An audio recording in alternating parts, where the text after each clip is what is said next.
ಹಸು ಕರು ಹಾಕಿದ ನಂತರ 3-4 ದಿನದಲ್ಲಿ ಬರುವಂಥ ಹಾಲಿನಲ್ಲಿ ಮಾಡುವಂತಹ ಸ್ವೀಟ್ ಇದು ಸಾಂಪ್ರದಾಯಿಕ ಸ್ವೀಟ್ ಕೂಡ. ಈ ಸಾಂಪ್ರದಾಯಿಕ ಸ್ವೀಟನ್ನು ಯಾರೆಲ್ಲ ತಿಂದಿದ್ದೀರಾ ಮತ್ತು ಯಾರೆಲ್ಲ ಮನೆಯಲ್ಲಿ ಮಾಡಿದ್ದೀರಾ ಅಂತ ಕಮೆಂಟ್ ಬಾಕ್ಸಲ್ಲಿ ತಿಳಿಸಿ. ಈ ಸ್ವೀಟ್ ತಿನ್ನಲು ಬೇರೆ ಸ್ವೀಟ್ಗಿನ ತುಂಬಾ ಚೆನ್ನಾಗಿರುತ್ತೆ, ತುಂಬ ಸಾಫ್ಟಾಗಿರುತ್ತೆ. ಬೇರೆ ಸ್ವೀಟು ಈ ಸ್ವೀಟ್ ಥರ ಟೇಸ್ಟೇ ಬರಲ್ಲ. ಇದನ್ನು ಹೇಗೆ ಮಾಡೋದು ಅಂತ ಹೇಳ್ತೀನಿ ಬನ್ನಿ. ನೋಡಿ, ನಾವಿಲ್ಲಿ 3 ಲೀಟ್ರ್ ಹಾಲನ್ನು ತಗೊಂಡಿದ್ದೀವಿ. ಈ ಹಾಲಲ್ಲಿ ಮಜ್ಜಿಗೆ ಮೊಸರು ಏನು ಮಾಡೋದಕ್ಕಾಗಲ್ಲ, ಈ ಸ್ವೀಟ್ ಮಾತ್ರ ಮಾಡ್ಬೋದು. ಆ ಸ್ವೀಟ್ ಹೆಸರು ಏನು ಅಂತ ನೀವೇ ಕಮೆಂಟ್ ಮಾಡಿ ತಿಳಿಸಿ. ನಾವಿಲ್ಲಿ 3 ಲೀಟ್ರ್ ಹಾಲಿಗೆ ಏನೇನು ಬೇಕು, ಏನೇನು ಹಾಕಬೇಕಂತ ಹೇಳ್ತೀನಿ ನೋಡಿ. ನಾವಿಲ್ಲಿ ಅರ್ಧ kg ಆಗೋಷ್ಟು ಹಸೆ ಕಡಲೆ ಬೀಜನ ಹುರಿದು ಈ ಥರ ಸಿಪ್ಪೆ ತೆಗೆದು ಇಟ್ಕೋಬೇಕು. ಈ ಥರ ನೀಟಾಗಿ ಸಿಪ್ಪೆನ ತಗೊಳ್ಬೇಕು. ಸಿಪ್ಪೆನೆಲ್ಲ ತೆಗೆದು ಅದನ್ನೆಲ್ಲ ಕ್ಲೀನ್ ಮಾಡಿ ಈ ರೀತಿ ಇರುತ್ತೆ.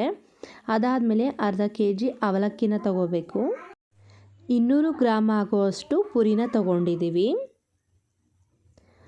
ಅದ್ರ ಜೊತೆಗೆ 2 ತೆಂಗಿನಕಾಯಿನ ಕಟ್ ಮಾಡಿ ಲೈಟಾಗಿ ರುಬ್ಕೊಂಡಿರೋ ಅಂಥದ್ದು. ಇದು ಕಡಲೆಪಪ್ಪು, ಚಟ್ನಿಗೆ ಹಾಕೋ ಕಡಲೆ.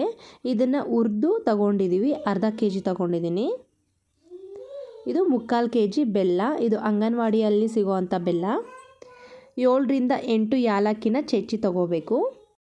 ಅದಾದಮೇಲೆ ಅರ್ಧ kg ರವೆನ ಹುರಿದು ತಗೋಬೇಕು. ನಂತರ ಹಾಲನ್ನು ಚೆನ್ನಾಗಿ ಕುದಿಸ್ಕೋಬೇಕು. ಒಂದು 4-5 ಕುದಿ ಬರೋ ಥರ ಕುದಿಸ್ಕೋಬೇಕು. ನೋಡಿ, ಇಲ್ಲಿ ಹಾಲು ಕುದೀತಾ ಇದೆ.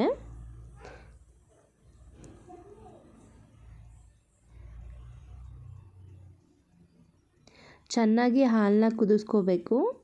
ಅದಾದಮೇಲೆ ನಾವು ತಗೊಂಡಿರೋ ಬೆಲ್ಲನ ಅದಕ್ಕೆ ಸೇರಿಸ್ಕೋಬೇಕು. ನಾವು ಇಲ್ಲಿ ಅಂಗನವಾಡಿ ಬೆಲ್ಲನ ತಗೊಂಡಿದ್ದೀವಿ, ಅದಕ್ಕೆ ಅದು ಸ್ವಲ್ಪ ಕಪ್ಪಾಗಿದೆ. ನೀವು ಬೆಲ್ಲ ಯಾವ್ದು ಬೇಕಾದರೂ ತಗೋಬೋದು, ಅದು ನಿಮ್ಮ ಇಷ್ಟ. ಬೆಲ್ಲ ಯಾವುದು ಹಾಕ್ತೀವೋ ಅದ್ರ ಕಲರ್ ಸ್ವಲ್ಪ ಚೇಂಜ್ ಆಗುತ್ತೆ. ಅದಾದಮೇಲೆ ಹುರಿದಿಟ್ಕೊಂಡಿರೋ ಅಂಥ ಕಡಲೆನ ಮಿಕ್ಸ್ ಮಾಡ್ಕೊತಾ ಇದ್ದೀವಿ.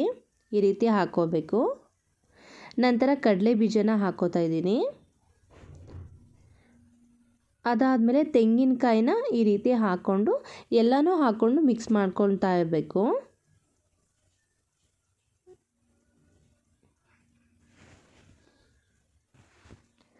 ಇಲ್ಲಿ ನೋಡಿ, ಚೆನ್ನಾಗಿ ಈ ರೀತಿ ಮಿಕ್ಸ್ ಮಾಡ್ಕೋಬೇಕು.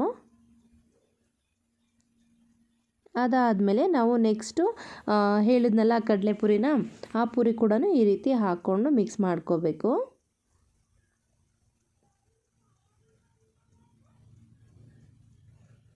ಅದಾದಮೇಲೆ ಅವಲಕ್ಕಿನ ತೊಳೆದು ಮಿಕ್ಸ್ ಮಾಡ್ಕೊತಾ ಇದ್ದೀವಿ. ಅದು ಕೂಡ ಅರ್ಧ kg.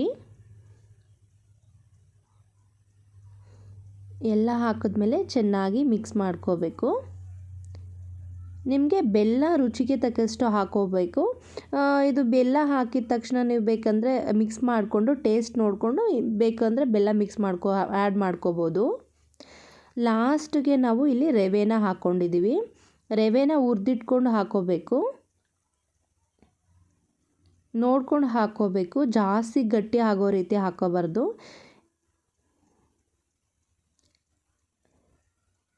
ಲೋ ಫ್ಲೇಮಲ್ಲಿ ಇಟ್ಕೊಂಡು ಈ ಥರ ಮಿಕ್ಸ್ ಮಾಡ್ತಾ ಇರಬೇಕು. ನೀವು ಹೈ ಫ್ಲೇಮ್ ಇಟ್ಕೊಂಡು ಏನಾದರೂ ಮಾಡ್ತೀನಿ ಅಂತಂದರೆ ಅದು ಸ್ವಲ್ಪ ಸೀದೋಗ್ಬಿಡುತ್ತೆ. ನೀವು ಲೋ ಫ್ಲೇಮಲ್ಲೇ ಇಟ್ಕೊಂಡು ಈ ರೀತಿ ಮಾಡಿದಾಗ ಹೀಗೆ ಬರುತ್ತೆ. ಅದಾದಮೇಲೆ ಸ್ಲಿಮ್ಮಲ್ಲಿಟ್ಟು ಮುಚ್ಚಿಟ್ಬಿಟ್ಟು ಈ ರೀತಿ ನಿಮಗೆ ಕಟ್ ಮಾಡ್ಕೋಬೇಕು ಅಂದರೆ ಒಂದು ತಟ್ಟೆಗೆ ಹಾಕ್ಕೊಂಡು ಈ ರೀತಿ ಹಾಕ್ಕೊಂಡು ಕಟ್ ಮಾಡ್ಕೋಬೋದು. ಇಲ್ಲ ನಾವು ಮುದ್ದೆ ಥರ ಮಾಡ್ಕೊತೀನಿ ಅಂದರೆ ಆ ರೀತಿ ಕೂಡ ಮಾಡ್ಕೋಬೋದು. ನಿಮಗೆ ಯಾವ ಥರ ಶೇಪ್ ಬೇಕೋ ಆ ರೀತಿಲಿ ನೀವು ಮಾಡ್ಕೋಬೋದು. ನಾವಿಲ್ಲಿ ಒಂದು ತಟ್ಟೆಗೆ ಹಾಕ್ಬಿಟ್ಟು ಅದಾದಮೇಲೆ ಒಂದು ಚಾಕು ತಗೊಂಡು ಕಟ್ ಮಾಡಿ ಸ್ಕ್ವೇರ್ ಶೇಪಲ್ಲಿ ನಾವು ಮಾಡ್ತಾಯಿದ್ದೀವಿ. ನಿಮಗೆ ಯಾವ ಶೇಪಲ್ಲಿ ಕೂಡ ಮಾಡ್ಕೋಬೋದು. ನಿಮ್ಗೆ ಯಾವ್ದು ಇಷ್ಟನೋ ಆ ರೀತಿ ಮಾಡ್ಕೋಬೋದು. ನೋಡಿ, ಈ ರೀತಿ ತಟ್ಕೊಂಡು ಅದಾದಮೇಲೆ ಒಂದು ಚಾಕು ತಗೊಂಡು ನಿಮಗೆ ಹೇಗೆ ಬೇಕೋ ಆ ರೀತಿ ಕಟ್ ಮಾಡ್ಕೋಬೋದು. ಇದು ತಿನ್ನೋದಕ್ಕೆ ಮಾತ್ರ ಸೂಪರಾಗಿರುತ್ತೆ. ಯಾವಾಗಲೂ ಈ ರೀತಿ ಹಾಲು ಸಿಗೋಲ್ಲ ಅಲ್ವಾ, ಯಾವಾಗಾದರೂ ಅಪರೂಪಕ್ಕೆ ಒಂದು ಸರಿ ಸಿಗುತ್ತೆ. ನೀವು ಮಿಸ್ ಮಾಡ್ಕೋಬೇಡಿ. ಎಲ್ಲಾದರೂ ನಿಮಗೆ ಈ ಥರ ಹಸು ಹಾಲು ಸಿಕ್ತು ಅಂತಂದರೆ ಈ ರೀತಿ ಮಾಡಿ ಒಂದು ಸರಿ ತಿಂದು ನೋಡಿ, ಸೂಪರಾಗಿರುತ್ತೆ. ಬೇರೆ ಸ್ವೀಟ್ ಅಂತೂ ಈ ಸ್ವೀಟ್ ಮುಂದೆ ಇಲ್ಲವೇ ಇಲ್ಲ. ಆ ರೀತಿ ಚೆನ್ನಾಗಿರುತ್ತೆ. ಹೆಲ್ದಿ ಕೂಡ ಇದು, ಯಾಕಂದರೆ ನಾವು ಯಾವುದೇ ಆಯಿಲನ್ನು ಕೂಡ ಮಿಕ್ಸ್ ಮಾಡಿರೋಲ್ಲ. ನೋಡಿ ಲಾಸ್ಟಿಗೆ ಈ ರೀತಿ ಬಂದಿದೆ, ಎಷ್ಟು ಸಾಫ್ಟ್ ಆಗಿದೆ ನೋಡಿ. ನೀವು ಒಂದ್ಸರಿ ಮನೇಲಿ ಟ್ರೈ ಮಾಡಿ ಹೇಗಿತ್ತು ಅಂತ ಕಮೆಂಟ್ ಬಾಕ್ಸಲ್ಲಿ ತಿಳಿಸಿ. ಈ ವಿಡಿಯೋ ನಿಮಗೆ ಇಷ್ಟ ಆಗಿದ್ರೆ ಒಂದು ಲೈಕ್ ಕೊಡಿ. Thank you.